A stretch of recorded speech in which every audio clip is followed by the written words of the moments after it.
Hola a todos, soy Humberto Celarrea y estoy aquí en una edición más de Conexión Estilo Libre, el arte de fluir con arte.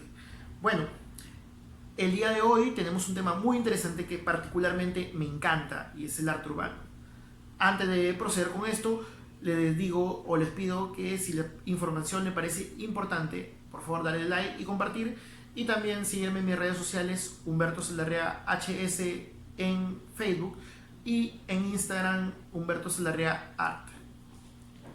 Precisar también que en la sesión anterior omití, y ahora aprovecho en decirlo, que tanto el tipo de figuración libre como el tipo de art brut tienen un componente muy importante que es la inocencia dentro de la irreverencia en el caso del expresionismo o del arte de figuración libre, y también la inocencia pero digamos de un aspecto sincero del alma y del cuerpo en el caso del art brut. Bueno, ahora sí, nos pasamos a lo que es el arte urbano. Yo pido que imaginen un graffiti, el que sea, lo ven en la calle, y que se les ocurre, ¿no? Entonces podamos distinguir que hay una inmediatez en el trabajo porque es un arte que se hace, digamos, de forma más rápida, comparado ya sea con un mural que se usa con pintura de balde y pinceles y brochas, ¿no? Y también es un arte que es efímero porque muchas veces se emplea, digamos, paredes no acondicionadas y por el mismo hecho de que es rápido en algunos casos o en la mayoría de casos, esto también, digamos, no genera una calidad y a veces por el estado de la pared se puede descascarar y todo eso, ¿no? Es un tipo de arte que no dura tanto digamos, en un estilo silvestre o en su estado natural, ¿no? Es un arte también, a veces es ilegal, porque, digamos, muchas personas pintan y no piden permiso, ¿no? Entonces es prácticamente una característica el arte. También es anónimo, ¿no? O en su caso dejan tags, que son como los seudónimos, los apodos, las firmas, cuando hacen este tipo de obras, pero no dejan sus nombres completos, ¿no? Digamos, o su nombre artístico. Su nombre artístico viene a ser un apodo, una firma, ¿no? También es algo visceral en algunos casos, porque, como les digo, emplean cualquier tipo de superficie, ¿no? Ya a ellos no les interesa tanto si digamos, la pared está en blanco, completamente en buen estado, sino simplemente es el hecho de dejarlo ser, ¿no? Digamos, de expresarse en este tipo, como una forma también de protesta. Tienen componentes lúdicos, porque muchas veces son frases ingeniosas las que ellos hacen, muchas veces también son frases de protesta, o simplemente una frase que nos deje alguna reflexión, ¿no? Eso es en el estilo más callejero de lo que es el graffiti, ¿no? Ahora ha evolucionado tanto que hay tanto graffiti legal como graffiti legal, ¿no? Ya después en los años 90 pues se convirtió en una vorágine a nivel mundial porque hubieron diversos estilos. Pero vamos en una línea de tiempo y en términos muy, muy, muy, muy generales, el arte urbano, digamos, o el graffiti, se le considera que existe desde que inicia la humanidad, que la humanidad no tenía el tema de escritura fijada, sino más bien era un tema de expresarse sobre las cavernas, sobre la superficie de tierra, de roca, ¿no? Ahí era donde ellos empezaron a hacer sus primeros signos gráficos, como una forma de representatividad de lo que venían haciendo, ¿no? Ya sea un agradecimiento, ya sea pedirle a los dioses, ¿no? O a las fuerzas de la naturaleza que les consideran mejores cosechas, mejor casa, ¿no? Era también, como les digo, un tema de agradecimiento. Entonces hacían estas figuras que se han descubierto con mucho tiempo de antigüedad en las cavernas de algunas partes del mundo, ¿no? Entonces esto, algunos dicen que es arte urbano porque, bueno, estaba de alguna manera en la calle, ¿no? En exteriores, ¿no? Sin embargo, si nos trasladamos ya más o menos al año 78 a.C., en la ciudad de Pompeya, en Italia, comienza a haber una práctica bastante común en lo que es el sentido anónimo del graffiti, ¿ya? Que era rayar pues, con frases de protesta. Digamos, se encontraron varias de estas muestras en esa ciudad. Además, en todo el Imperio Romano, de alguna manera se hizo notorio digamos, los grafismos de formas fálicas, o sea, de formas de los genitales masculinos, ¿no?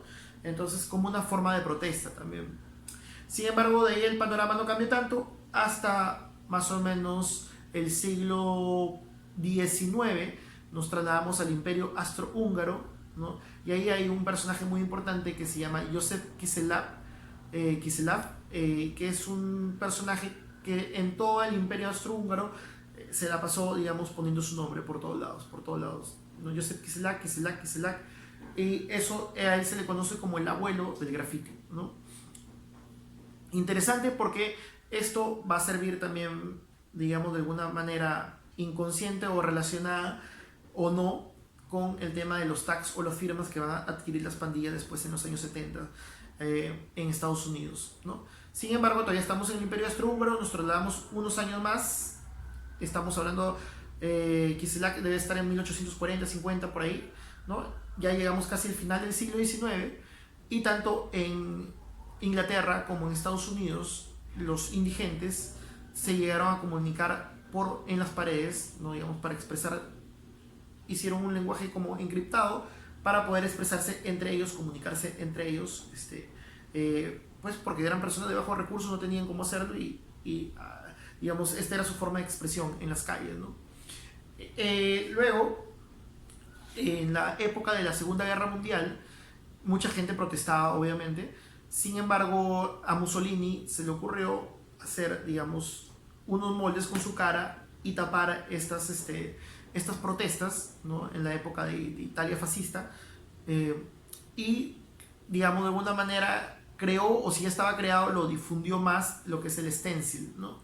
El stencil es como, digamos, un molde que uno prepara con algo, digamos, ya sea un rostro, ya sea una expresión, y lo va reproduciendo por varios lados. Es mucho más rápido que hacer un graffiti, mucho más rápido que ponerse a dibujar allí. Entonces era súper fácil y lo podía reproducir, y él lo hizo por todo, digamos, Italia, ¿no? Entonces, pero paradójicamente este stencil lo cogieron los grupos de contracultura, que les sirvió de mucho en mayo del 68, la Rosa Blanca en Alemania. Entonces lo cogieron ya como una práctica mucho más difundida por la juventud, ¿no? Eso ha servido también para ampliar el stencil se originó como un tema de política, de protesta, ¿no? Porque el arte político también es muy importante y en un momento lo vamos a desarrollar también. Y este es una de las vertientes, ¿no? O sea, digamos, el stencil, que ahora se usa de forma bastante creativa, ¿no? Que lo usan, pues, personajes muy importantes del graffiti, ¿no? Bueno, de ahí nos trasladamos más o menos a 1960, 70, inicios de esas décadas, donde empiezan a surgir, por diversos temas políticos, un empobrecimiento en lo que es Estados Unidos, las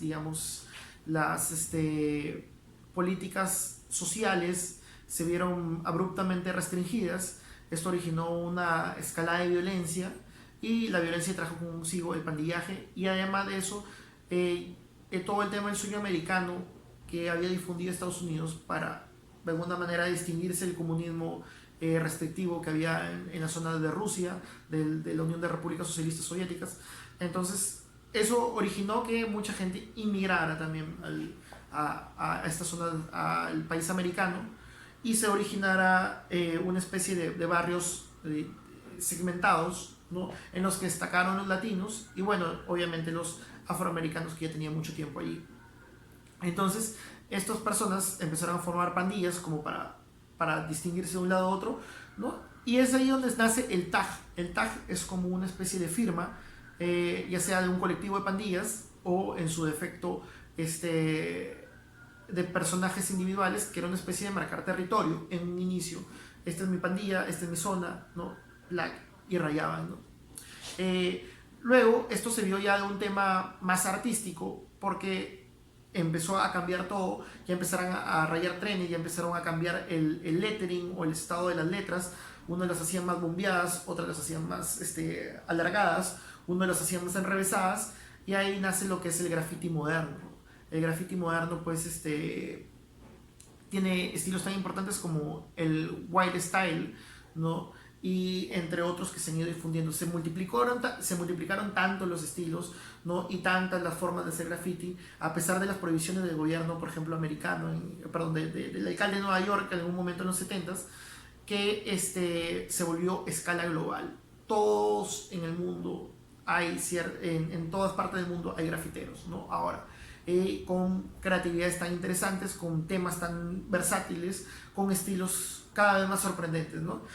Y eso ya se volvió, como les digo, a nivel mundial, y es ahí donde ya se le conoce todo este tema de vertientes, porque nacieron los carteles, o sea, los carteles, digamos, de expresión, nacieron los murales, los muralistas, ¿no? De gran dimensión también.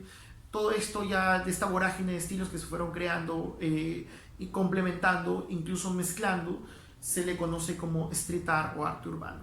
Entonces, eso es lo que les quería comentar respecto al arte urbano tan interesante. A mí me encanta mucho, yo practico el muralismo también, entonces, y me inicié en la movida hip hop básicamente por el año. Entonces el graffiti de alguna manera ayudó a que yo me involucrara con el arte visual, ¿no? Ha sido una edición de Conexión Estilo Libre. En la siguiente sesión vamos también a ver un tema que a muchos les va a interesar, porque es un tema de sanación, que es un tema de lo que se conoce como arte terapia.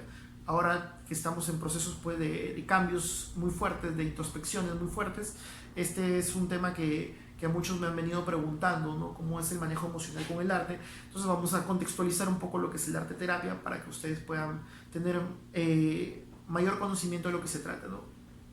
Si les pareció útil la información, darle like y compartir. Y ya saben, mi Instagram y mi Facebook.